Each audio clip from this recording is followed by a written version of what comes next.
Senhoras e senhores, mas esse aqui é mais um episódio do Sapiência Católica. Bem-vindos. Iremos comentar hoje sobre o episódio sobre o galicanismo, né? Do Trad Talk, né, do canal Trad Talk. Faremos isso hoje na presença aí do Sr. Takaki e do Sr. AJ. E vamos comentar algo sobre alguns erros desse vídeo e apontar algumas incoerências, né? Só um aviso antes de começarmos em si. No vídeo passado, eu esqueci de avisar que nós temos as citações durante o vídeo, sendo rodadas durante o vídeo, né? Eles vão passando, a gente deixa, pelo menos boa parte do que a gente fala, a gente deixa com citações. Então, o vídeo anterior contra o CDB, vocês podem passar para dar uma olhada e vocês vão ver que tem algumas citações ao meio do vídeo, ao longo do vídeo, e você pode copiar tudo mais e ver que o que a gente fala não é só da nossa cabecinha, né? Enfim. Primeira temática deles, né, é com relação à posição do Lefebvre, né, que do Monsenhor Lefebvre, que segundo eles tem a posição mais equilibrada. Então, sobre esse primeiro tema aí, eu já deixo com o senhor AJ aí para comentar sobre. Bom, salve Maria, boa noite a todos. Com relação à questão do galicanismo, acho que o primeiro ponto aí, né, que nós precisamos enfrentar com clareza é o problema de que, usualmente, estamos enfrentando recorrentes acusações, né, da parte de outros católicos que enxergam o problema criado pelo modernismo. Recorrentemente temos enfrentado o problema de ter de lidar com pessoas que transformaram a legítima desobediência de uma postura aceitável em certas circunstâncias num hábito que, em última instância, vira a própria forma da alma dessas pessoas. Isso é muito ruim, porque a legítima obediência que nós devemos ter àquelas autoridades constituídas por Deus demanda da nossa parte uma prontidão em rejeitar o juízo próprio quando confrontado com coisas que não são pecaminosas. Ora, certamente 90% das posturas rejeitadas por aqueles que alegam resistir às determinações dos papas conciliares e da doutrina conciliar não estão diante de enunciações claramente pecaminosas. Eles estão diante de coisas que eles consideram inapropriadas, imprudentes, mas não claramente pecaminosas, não claramente violando mandamentos. E, portanto, essa desobediência habitual acaba transformando até a criteriologia que essas pessoas possuem para discernir o certo do errado, o verdadeiro do falso, o que está, né, no depósito da fé ou não, elas transferem essa criteriologia em razão exatamente dessa desobediência habitual. E isso tem consequências desastrosas para a vida espiritual dessas pessoas, porque elas passam a considerarem-se, em última instância, seus próprios papas. É muito complicado falarmos dessas coisas sem considerar o espírito de rebeldia que está por detrás disso. Por mais que eles aleguem que o fundamento é legítimo em razão da resistência aos males que o concílio e as reformas subsequentes, né, dos modernistas impuseram a todo o orbe católico, isso não pode ser retransformado, ser remasterizado em um sistema que vai tornar aquilo que é legítimo e lícito, quando utilizado pontual e circunstancialmente, em uma verdadeira metodologia teológica. E é contra isso que nós temos de nos levantar. Perfeito. Eu queria, antes só de passar para o Takaki, queria também comentar que a posição do Marcelo Lefebvre é algo assim. Foi uma posição que eu penso que tenha sido de suplência, né? Como assim? Tipo, simplesmente ele agia conforme a situação, né? Ele não pegava tanto fundamento teórico da coisa, como alguns outros que lidaram durante a crise buscaram. E claro que naquela época o material era muito mais difícil de você conseguir do que hoje, né?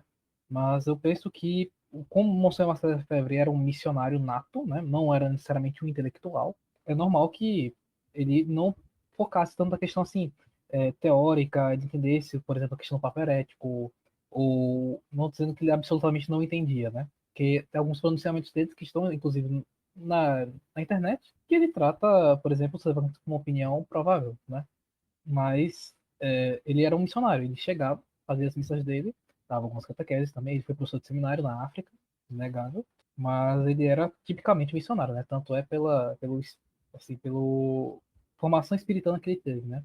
O convívio espiritano que ele teve. Mas enfim, pra cá aqui pode falar.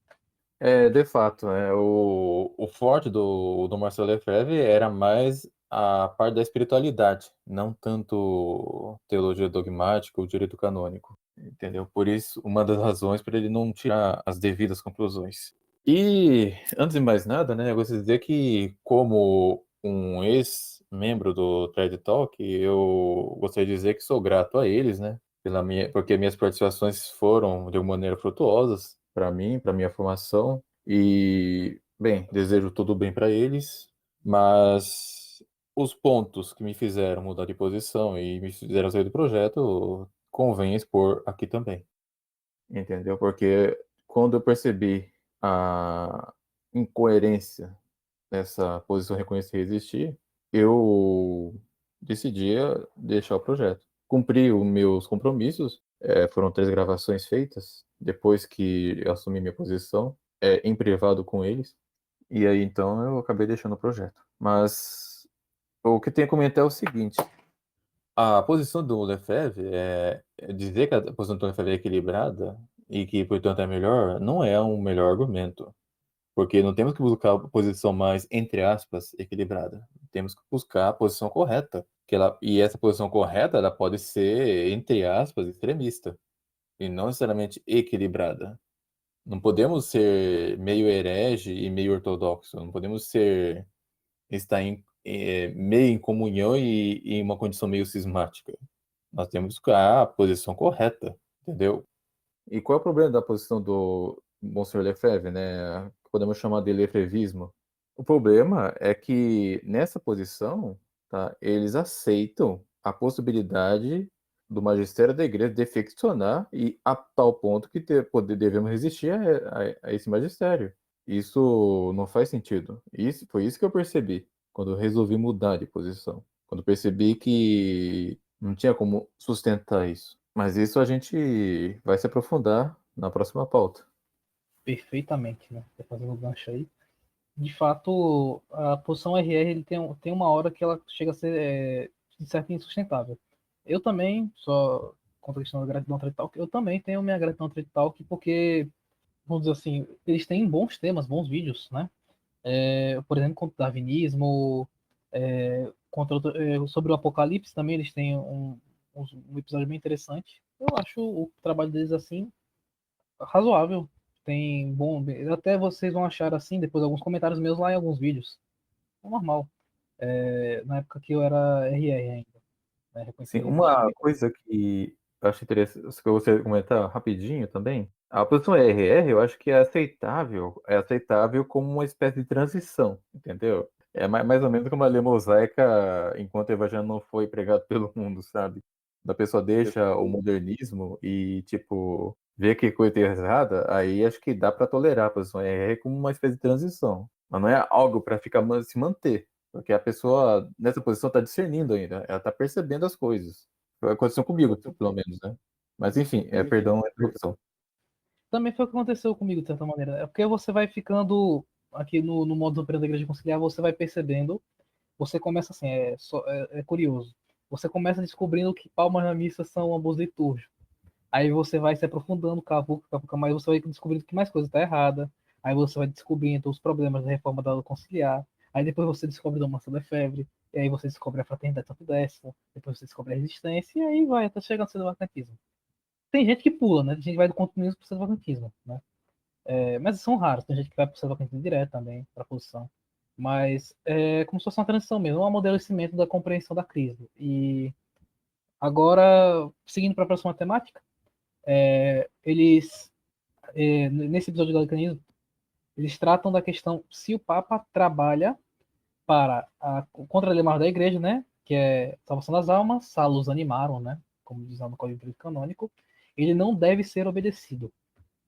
Uma questão complicada, né? É uma questão que vamos ver se os papas e se os teólogos, canonistas e tudo mais concordam com essa afirmação. Podem dissertar aí a respeito.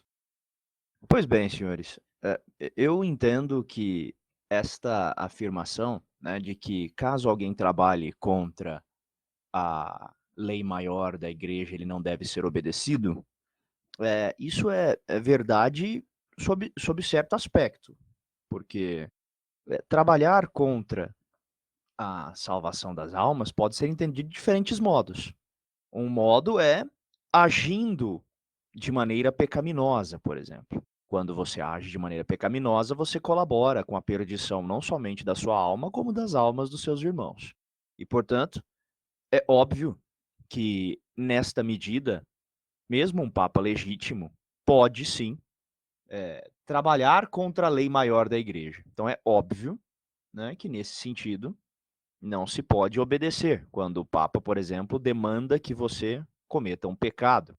Mas não foi prometido ao Santo Padre, por meio da revelação e por meio, né, da graça de nosso Senhor Jesus Cristo, a impecabilidade. Isso não foi prometido ao Papa. Entretanto, a ele foi prometido a garantia de que, enquanto pontífice, ele confirmaria os irmãos na fé. Ele seria a última instância que ligaria e desligaria tudo o que há no céu e na terra, em conformidade com a vontade de Deus. Não é possível que este sujeito pudesse, ao mesmo tempo em que é o confirmador da fé, aquele que é a última instância na determinação do que é católico ou não, do que pertence ao depósito da fé ou não, ao mesmo tempo devesse ser evitado como herético. Porque aí nós teríamos uma contradição absurda, na qual teríamos de evitar nossa própria cabeça, sendo Pedro, né, a cabeça visível, né, o vigário de Cristo na terra. É terrível, porque a Sagrada Escritura demanda que você trate como pagão e publicano aquele que não tem a criteriologia da fé, né? Tá lá em Mateus isso aí. E é óbvio também, né, como se diz na Sagrada Escritura, que devemos nos separar do herege, devemos evitar o herege. Aquele que não traz a mesma doutrina, né, de nosso Senhor, aquele que não traz a doutrina da igreja, ele deve ser afastado, devemos nos apartar do meio dele. E como você pode fazer isso com um sujeito que mantém o papado? Você só pode fazer isso a título precário, enquanto você não tem clareza de consciência se a pertinácia está manifesta. Se não há publicidade e notoriedade na pertinácia do sujeito frente aos seus erros, aí você tem algum fundamento para manter a sua postura. Mas quando isto é feito de maneira sistemática, por décadas a fio, de maneira pública e notória, não há o que se discutir, não há o que se falar. É necessário somente tomarmos as providências que a igreja já determinou que tomássemos. Cada um na medida das suas responsabilidades. Ora, eu sou leigo, então eu tomo as atitudes próprias de um leigo frente a isso. E aqueles que são clérigos deverão tomar as suas atitudes apropriadas frente a isso. Por acaso, tanto leigo quanto clérigo têm a autorização de simplesmente fazer escrutínio pessoal de tudo aquilo que é determinado e advém do magistério deste Papa, enquanto, por exemplo, a igreja não declara formalmente que ele seria um herege? É óbvio que não. Se a notoriedade e a publicidade da pertinácia das posições errôneas e heréticas dele se manifestam por meio do magistério dele, do exercício do poder papal dele, é evidente que este homem não pode ser papa. É evidente que ele não é papa. Então, estamos obrigados a agir em conformidade com a nossa consciência nesse momento. E a conformidade com a nossa consciência demanda que nós nos afastemos do herege, que nós evitemos o herege, que nós o tenhamos como pagão e publicano, que nós entendamos que ele foi entregue às próprias paixões, que ele foi entregue ao próprio juízo e perante Deus será julgado. E, tendo dito isso, passo a palavra. Takaki pode continuar aí. Essa é a incoerência que eu estava me referindo na minha abordagem. Porque o Papa, ele tem a sua, digamos, não apenas a inferioridade positiva que é exercida quando ele define, quando ele ensina algo, como também tem a inferioridade negativa, que significa que ele não pode conduzir as almas, ele não pode ensinar, ele não pode prescrever coisas más, pecaminosas para os fiéis, que conduz à perdição. O que o AJ também disse a respeito, né, de que o Papa ele pode, de alguma maneira, conduzir os fiéis à perdição eterna por meio dos escândalos, isso é abordado pelo Sr. Roberto Bellamino em De Romano Pontifice, livro 2, capítulo 29, que os lefrevistas usam bastante para justificar a posição, sendo que o contexto é outro, né? O contexto é de um Papa imprudente, de um Papa escandaloso, de um Papa que, por causa dos seus escândalos e atos, pecados públicos, causa prejuízo à Igreja. Não está falando de um Papa herético, de um Papa que prescreve coisas más assim. É uma outra coisa. A questão do Papa herético é tratada no capítulo seguinte, que ali diz que o Papa é deposto ipso facto. Uma coisa aqui que o Leão XIII ele escreveu na encíclica Sapientia Christianae, de 10 de janeiro de 1890, ele disse o seguinte: eis a razão porque o pontífice deve ter autoridade para julgar que coisas contém a palavra de Deus, que doutrinas concordem com ela e quais elas desdigam, e do mesmo modo determinar o que é bom e o que é bem e o que é mal, o que se deve fazer e o que se deve evitar para conseguir a salvação eterna. Se isso não pudesse fazer, o Papa não seria o intérprete infalível da palavra de Deus, nem o guia seguro da vida do homem.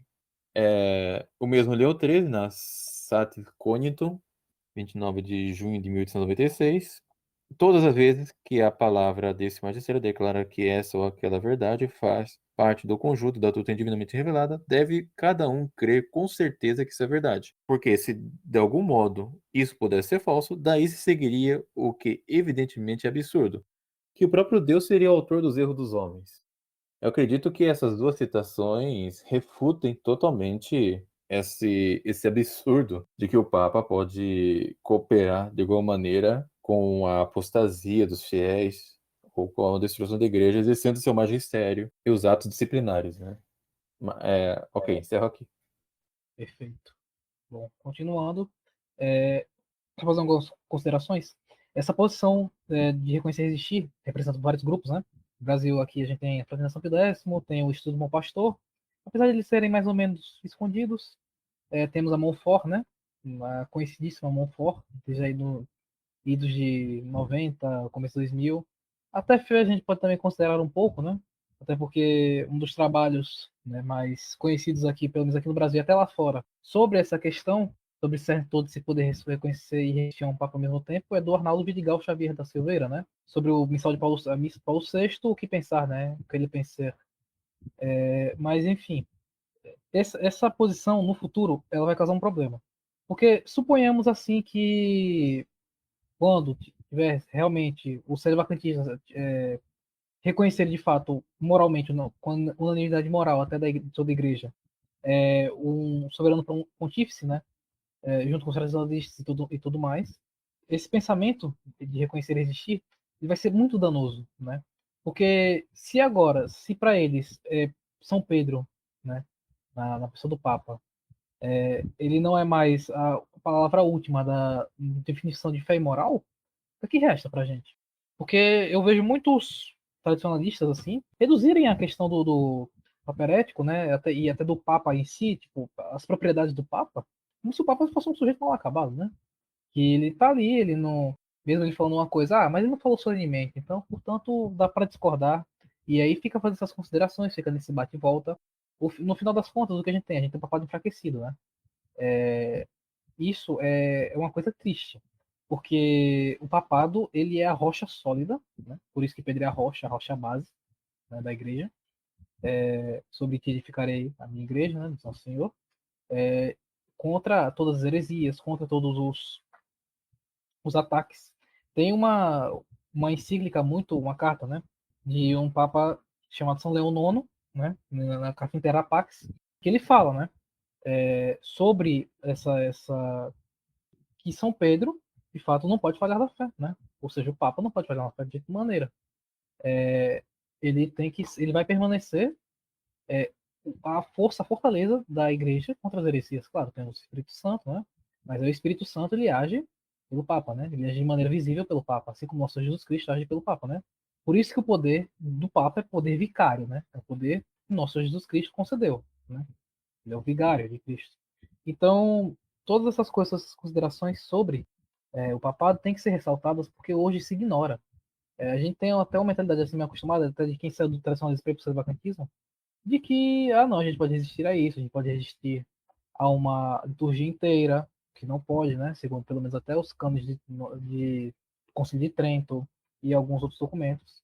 A gente tem que tomar muito cuidado com esse tipo de pensamento. Ele é muito danoso. Tem que se defender o papado, né? Por isso que os jesuítas são tão grandes defensores do papado. São conhecidíssimos defensores do papado, grandes apologetas. Claro que as outras ordens também têm suas participações. Mas os jesuítas, eles são bastante defensores do papado por uma certa razão, que é essa que eu acabei de citar, né? O papado é rocha firme contra todos os erros, contra assim, esse caos, né? Que Satanás tenta instaurar no mundo e contra a igreja, né? Ou seja, o papado é a fortaleza, não a causa do problema, né? Porque eu vejo muitos tradicionalistas que eles acabam sem querer evocando como se fosse um evolucionismo dogmático, né? Como se agora eu já vi tradicionalistas falarem, eu não dizendo que o tradital que falou isso, mas por exemplo que essa concepção do papado forte, né, que ele não pode errar tudo mais, era a concepção passada. Hoje é diferente. Hoje a gente viu que com o Concílio Vaticano II não é assim. Gente, não é assim também. Não pode ser assim. Senão o nosso Jesus Cristo instituiu o papado para nada. Ele tem que ser a última palavra, ele tem que definir as coisas, né? Ele define, ele ensina, né? Não só define, mas ele ensina. E mesmo que não seja um ensino definitório, por assim, propriamente dito, ele põe ali sua autoridade, ele põe ali seu magistério. E é no mínimo seguro, como diz Franzelan. É no mínimo seguro esse ensinamento. Guiot também diz a mesma coisa. Agora por agora aqui eu não tenho as citações, mas claramente é nítido que é seguro seguir o Papa, pelo menos quando ele está ensinando, claro, tem que ser de fé e moral, né, da temática, que até alguns tradicionalistas evocam, por exemplo, alguma encíclica de Bento XV, chamada Impreclara Summorum, que Bento XV faz uma encíclica em homenagem, né, um texto em homenagem a Dante Alighieri, né, da Divina Comédia, autor da Divina Comédia. E alguns tradicionalistas chegam e dizem assim, se o Papa trata disso na encíclica, ele não é infalível. Mas espera lá, isso é um salto enorme. Não é porque ele não está tratando necessariamente ele de fé e moral, necessariamente, né? Que ele não se tenha autoridade nesses documentos, autoridade, infalibilidade e tudo mais. Até tem aqui, eu consegui a citação, Franz Eland diz assim, né? Nestas declarações não infalíveis, embora a verdade da doutrina não seja infalível, dado que por hipótese não há intenção de fechá-la, há entretanto uma segurança infalível, enquanto para todos é seguro abraçá-la e não é seguro rejeitá-la. Nem isto pode ser feito sem a violação da submissão devida ao magistério constituído por Deus. Cardeal John Baptist Franzelan, né? João Batista Franzelan, Tractatus de Divina Traditione et Scriptura, né? Capítulo 2, tese 12, primeiro escolho, né? E também o Cardeal Biot, no Tractatus de Ecclesia Christi, né? Na questão 11, na tese 22, ele diz que, a respeito da infalibilidade das coisas que pertencem à disciplina, deve-se brevemente notar que ela consiste inteiramente que a da autoridade suprema da Igreja, em virtude da existência do Espírito Santo, não pode jamais instituir leis que são de um modo ou de outro opostas aos preceitos revelados à fé e da moral. Isso está em perfeita coesão com o documento Auctorium Fidei, né, de Pio VI, em que ele condena o sínodo de Pistoia, né, o sínodo jansenista de Pistoia. Ele condena a afirmação de que o sínodo de Pistoia afirma que o Papa pode promulgar uma disciplina que seja conduzente ao materialismo, conduzente ao erro. Isso é completamente herético, né? Isso é condenado claramente na Auctorium Fidei. Aqui tem um trecho, né? Como se a igreja, que é governada pelo Espírito de Deus, pudesse estabelecer uma disciplina não somente inútil e mais onerosa do que a liberdade cristã pode tolerar, mas ainda seria ainda perigosa, nociva, própria a induzir à superstição ou ao materialismo, proposição condenada como falsa, temerária, escandalosa, perniciosa, ofensiva aos ouvidos pios. Papa Pio VI na Auctorium Fidei. Alguns podem se escapar, dizendo, não, mas a gente não está dizendo que conduz ao materialismo, à superstição. Às vezes eles vão se prender muito a coisas ao pé da letra, mas, de fato, não só a isso, mas se ao materialismo e à superstição ele já propõe isso como condenado, ou seja, Pio VI já propõe que alguma disciplina da igreja, né, alguma disciplina para ensino da igreja, pode conduzir ao superstição materialismo, quem dirá algo propriamente herético, né, como a gente pode tratar no Vaticano II. Tem coisas claramente erradas, não só do Vaticano II, mas do magistério posterior, né. Enfim, isso é aqui minha consideração sobre esse tema. Mais alguma coisa a adicionar? Então, Major? senhores, pelo que eu posso observar aqui, essas citações, né, que você fez referência agora são oportuníssimas, né? Mas todas elas tendem a ser esquivadas pelos tradicionalistas com base no levante, né, da hipótese daquele magistério não magistério, né? Que é basicamente o magistério vacantismo, que é a postura, né, dos tradicionalistas com relação a isso. Só tem um pequeno problema, né? É uma tese completamente inovadora, que nenhum dos teólogos tradicionais da igreja vislumbrou. É uma hipótese levantada para tentar explicar o momento presente e, para piorar a situação, né, ela implica numa falibilidade prática da igreja, né? Como que se somente fosse se mantido os seus pressupostos teóricos em abstrato, sem nunca levar em consideração a concretude da sua plenitude de poder.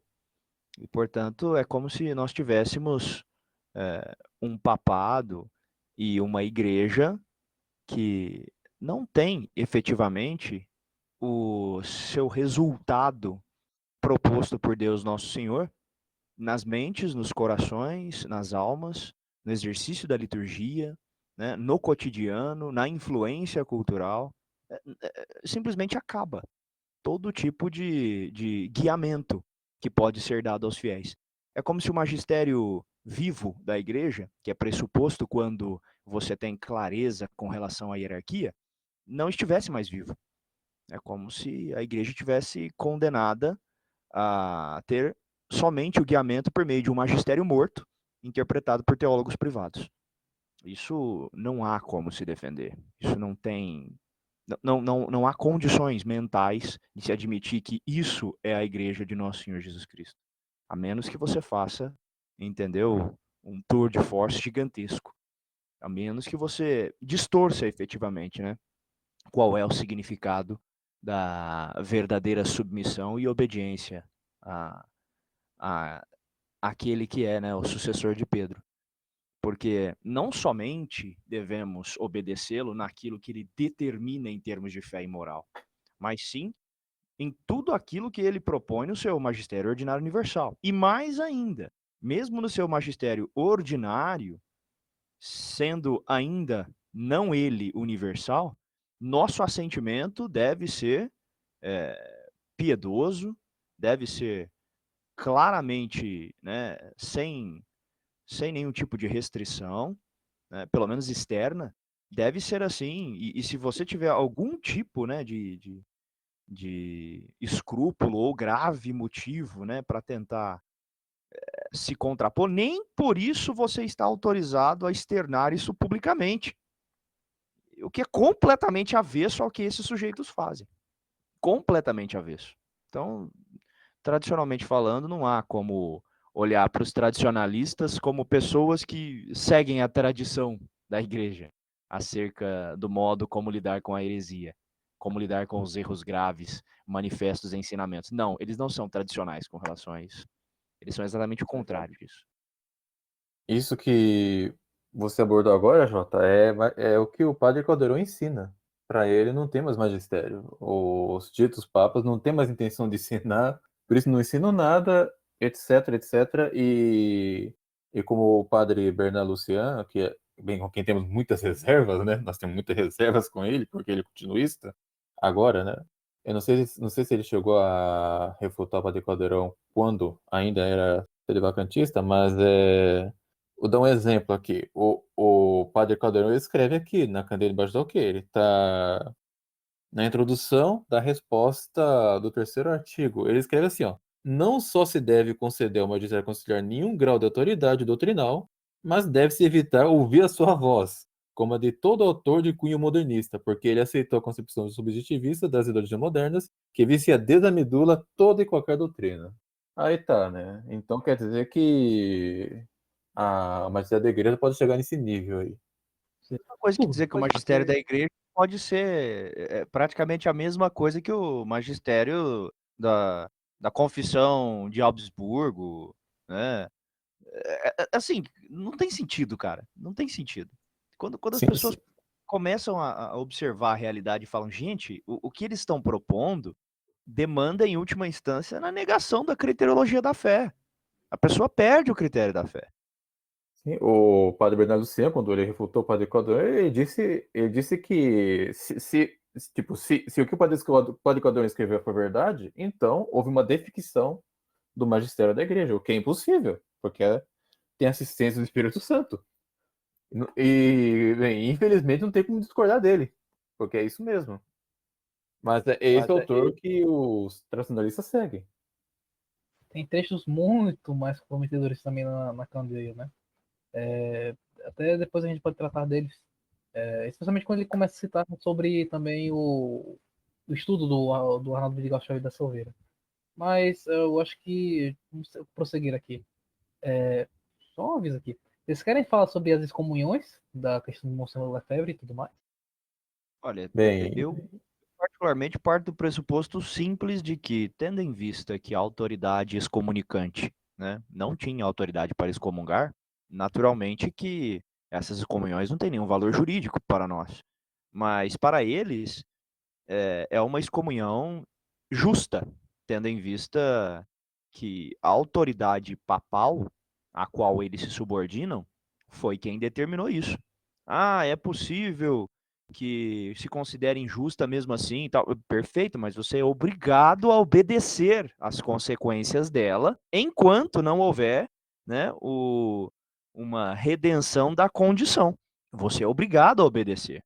Essa desobediência habitual, que foi transformada no padrão de comportamento destas pessoas, esta insubordinação, essa rebeldia, esse espírito, né, completamente avesso à obediência, derivado, né, da escolha do juízo próprio em detrimento do juízo da sé de Pedro, gera essas consequências, porque a partir de então, depois das excomunhões, você passa a questionar a indefectibilidade da igreja na proposição de exemplos, né, de fé para todos nós, como é o caso, né, dos novos santos canonizados, né, pela Igreja Novus Ordo, que são totalmente questionados pelos tradicionalistas. Então, você assim, você rejeita uma liturgia aprovada, né, universalmente, você rejeita as canonizações, você rejeita as penas disciplinares, você rejeita tudo.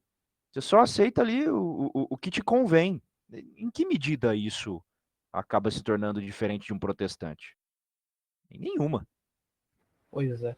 eu só gostaria de acrescentar que tanto o Código de Direito Canônico Católico de 1917 como o Código de Direito Canônico Modernistas, eles não mudaram, né, os cânones, que diz que os bispos, quando eles são sagrados sem mandato apostólico, sem necessidade, é pena de excomunhão. E não dá para alegar estado de necessidade com um papa reinante e com vários, o que são para eles, né? bispos válidos e sacerdotes válidos em todas as paróquias do mundo, em todas as dioceses do mundo. Então não tem como alegar estado de necessidade. Porque se, por exemplo, se o bispo Novo Zordo da paróquia aqui perto, da diocese aqui, é um bispo válido, com sacramentos válidos, eu não tenho por que me crismar com um bispo da fraternidade ou da resistência. Não tenho razão. E outra coisa, por exemplo, né, sacramentos como a confissão depende da jurisdição ordinária. Então, como é que a gente vai se confessar com um padre que não tem jurisdição ordinária, se em tese essa confissão vai ser inválida? Então não tem como alegar estado de necessidade, já que os sacerdotes ao redor são válidos, com sacramentos válidos. É isso. Esse ponto, Taká, que é extremamente importante que você citou, né? Porque mostra como esse espírito, né, de dubiedade, né, que é manifesto por meio da postura reconhecer e resistir, os faz reconhecer coisas inapropriadas e resistir a coisas inapropriadas, né? É fato que muitos deles têm a percepção da crise da igreja relativamente bem ajustada. Mas o que eles não conseguem é fazer a tradução teológica apropriada desta situação. Se não se fizer essa tradução, as consequências são dessa natureza, né? Daí para pior, né? Diga-se de passagem. Nós vemos pessoas simplesmente escolhendo, né, a recepção dos sacramentos na nova igreja, em detrimento aí da fraternidade, como uma opção legítima. Mesmo ele se considerando uma pessoa da resistência, mesmo ele se considerando uma pessoa da tradição. E se você não tem efetivamente dúvida acerca da licitude, da validade ou da intenção daqueles ministros, né, que estão perfazendo os sacramentos segundo a nova liturgia, qual que é o motivo, então, de você deixar de dizimar na sua igreja de paróquia? Qual é o motivo de você viajar quilômetros, dezenas de milhares de quilômetros, às vezes, para ter acesso a, a sacramentos, a boas referências, a uma pregação sadia, a uma orientação espiritual apropriada, enfim, toda a motivação pela qual isso foi estabelecido, ela começa a se esvair. E a coisa vai caindo num subjetivismo atroz. O, o efeito disso é um certo indiferentismo que vai surgindo.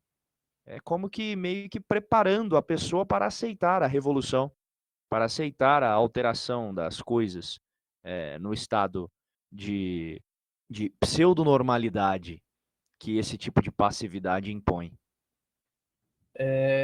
Essa posição ela acaba deixando um espera sobre pedra, né? Porque você questiona, basicamente, você questiona excomunhões, você questiona o poder jurídico do Papa, você questiona o poder dele de discernir, ok, se estamos nessa estado de necessidade ou não. Porque, em última instância, quem tem que definir é ele. Ele que aplica a pena, ele vai observar, ok, há um estado de necessidade aqui?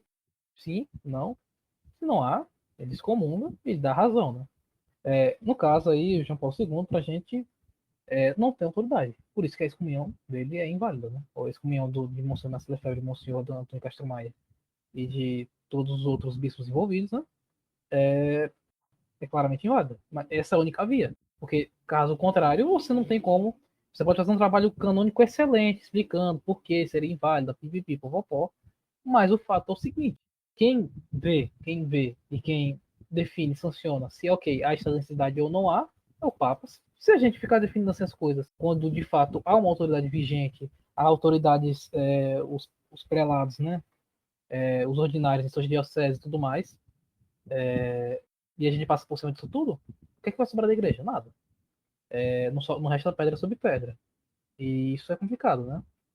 Enfim. Prosseguindo para o próximo tema, que eles dizem que a obediência não pode ser cega. Desobedecemos ao Papa, pois desobedece a Deus, né? É desobediência lícita, segundo eles. Antes de passar aqui, essa questão da obediência cega é engraçado.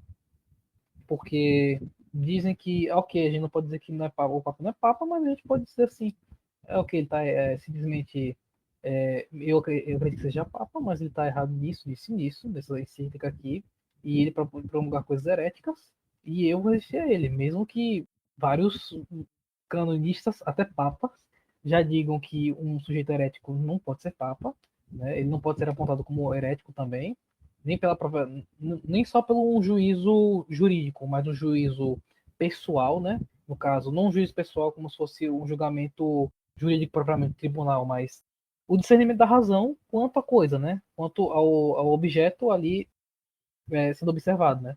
No caso, um sujeito que é herético e se despapa, há algo de errado ali.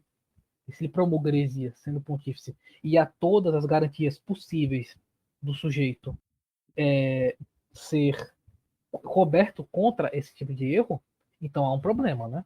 O Concílio Vaticano I é claríssimo, as encíclicas dos papas são claríssimas, né?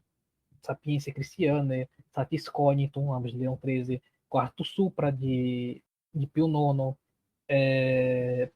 claro, temos também Casticonube, que é esse do casamento, né, sobre o matrimônio, mas que trata também da questão da igreja, do pastor quanto aos fiéis, a Humani Generis de Pio XII, e por aí se segue. Também tem aquele famoso discurso de São Pio X sobre quando se ama o Papa, né? Ele fala assim, quando se ama o Papa, você não fica questionando esse tipo de coisa. Questionando, ele foi necessariamente ruim aqui, essa encíclica não poderia ter falado disso. É uma coisa que se der muito a corda, vai estender para uma coisa absurda, vai estender para o galicanismo, né?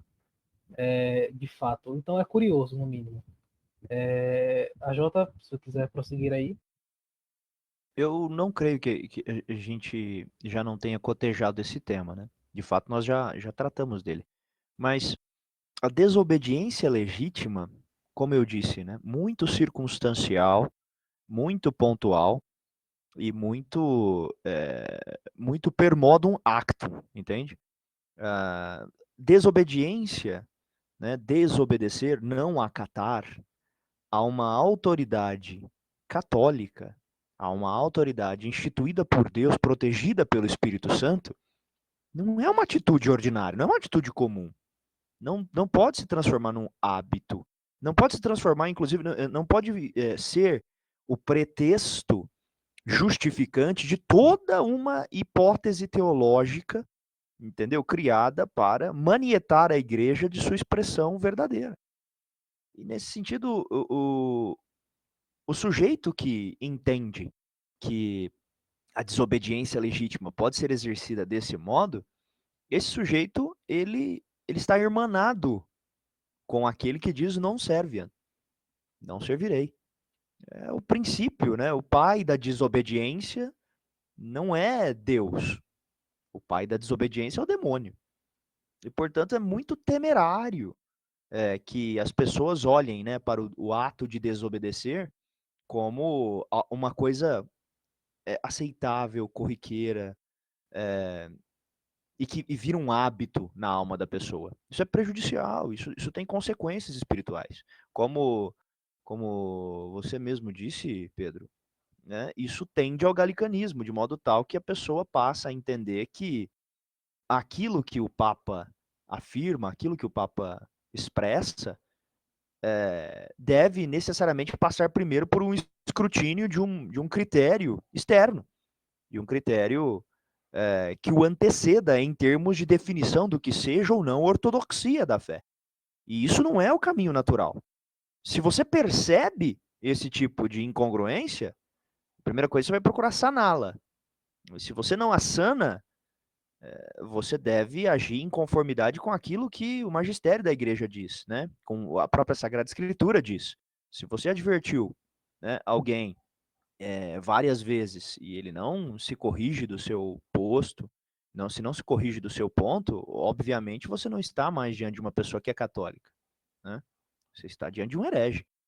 E, para piorar, isso é quando estamos falando de uma conduta particular, uma conduta individual, não aquele que é constituído como coluna e sustentáculo da verdade dentro da igreja, que é o sucessor de Pedro.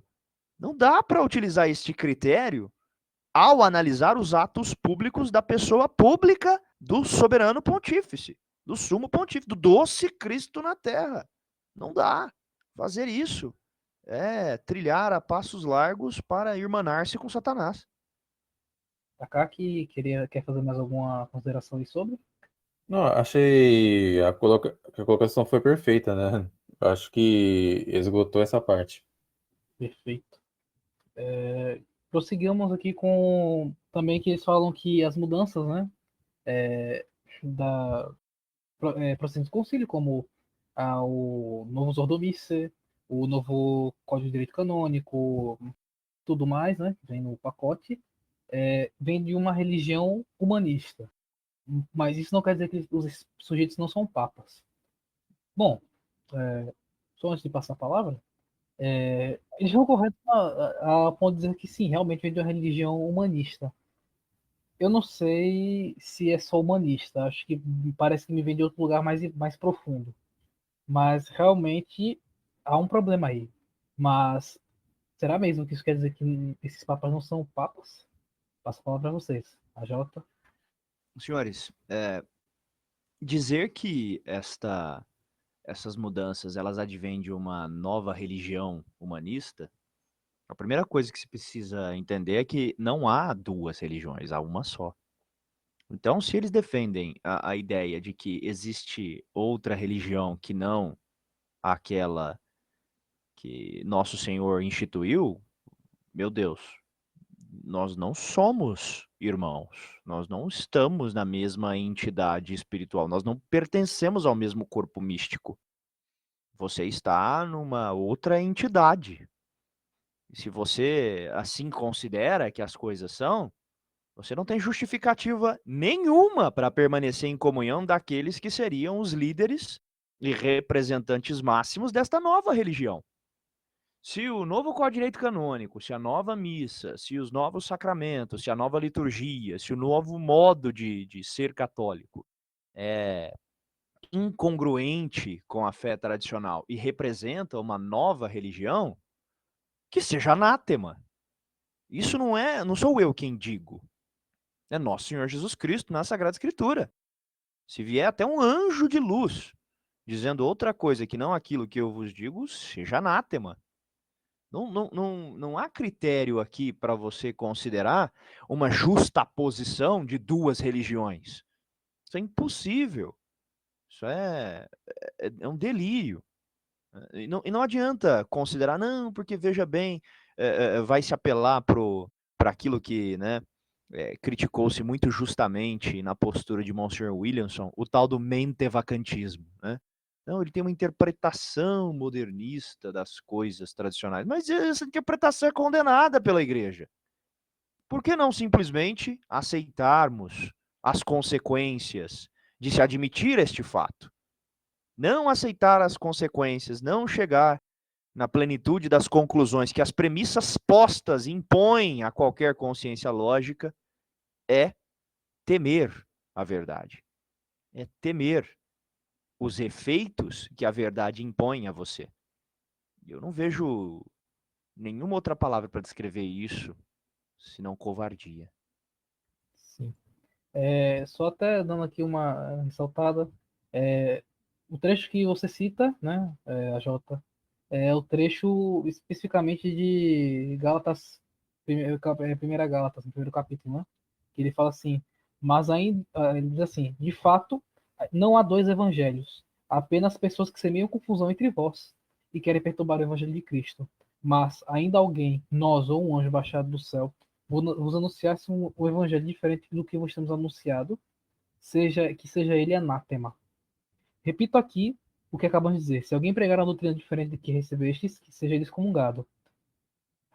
Claramente isso está conforme a nosso Senhor Jesus Cristo. Porque nosso Jesus Cristo também diz assim: todo aquele que crê, que é batizado e crê, será salvo. E todo aquele que não crê, será condenado. Então, é claríssimo. É fatal. Takar, pode continuar aí. Eu lembro de uma conferência do Monsenhor Sambor, né, que ele disse que estão numa situação que vai além de um, entre aspas, papo herético, né? Estamos vendo uma alta hierarquia impondo aos fiéis uma outra religião. E que, como essa religião não é católica, então esse povo que está impondo essa religião também não é católico. Então, como é que essas pessoas que supostamente estão assistidas pelo Espírito Santo pode impor uma religião diferente a todos os fiéis da igreja? Então não tem sentido isso daí. Se uma outra religião está sendo imposta, está na cara, é evidente que as pessoas não gostam de nenhuma autoridade. Eu acho que não tenho o que dizer, não tenho o que dizer mais do que isso.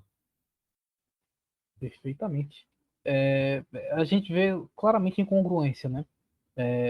Desse pensamento de que, não, ele mantém o cargo como se fosse para uma mera formalidade, né? Tipo, ele tem que manter o cargo porque tem que ter um papo, mesmo que seja herético. De gente, não é possível. Como é que você vai botar um sujeito que é não só herético, como se fosse uma pessoa privada, mas herético manifestamente e ensinando o erro?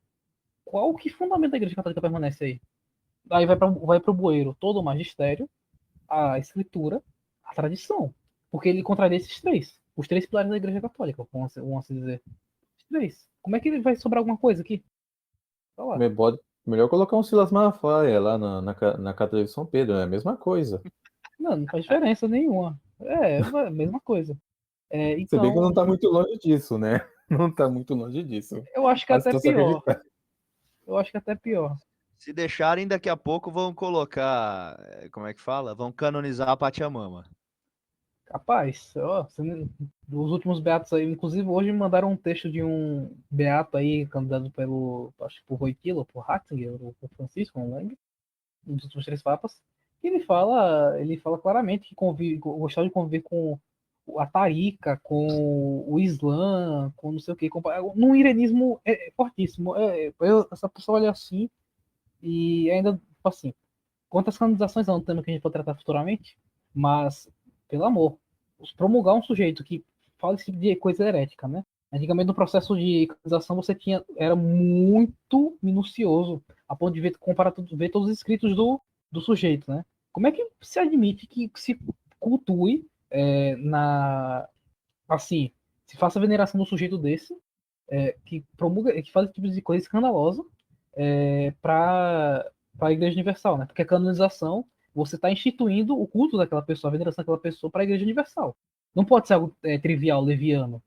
Então é algo absurdo, né? Eu acho que é o Beato Charles de não sei o que, Beato entre aspas, né? E isso certamente é uma coisa de um bem-aventurado. Enfim, vamos, acho que creio que esgotamos aqui essa temática. Vamos. Pedro, posso só fazer uma pequena intervenção com Claro, relação a essa questão? pode Você me deixar. recorda aqui muito, muito pesadamente daquela declaração que inclusive foi divulgada há um certo tempo atrás do Roncalli, né? Que no Pentecoste de 1939 ele disse assim explicitamente, né, na homilia dele: nós amamos distinguir-nos de quem não professa a nossa fé, irmãos ortodoxos, irmãos protestantes, irmãos israelitas, muçulmanos, crentes e não crentes de outras religiões. Mas Jesus veio para bater essas barreiras, para proclamar a fraternidade universal. É exatamente isso que eles não estão, entendeu? Vendo e falando, olha que maravilha, olha só.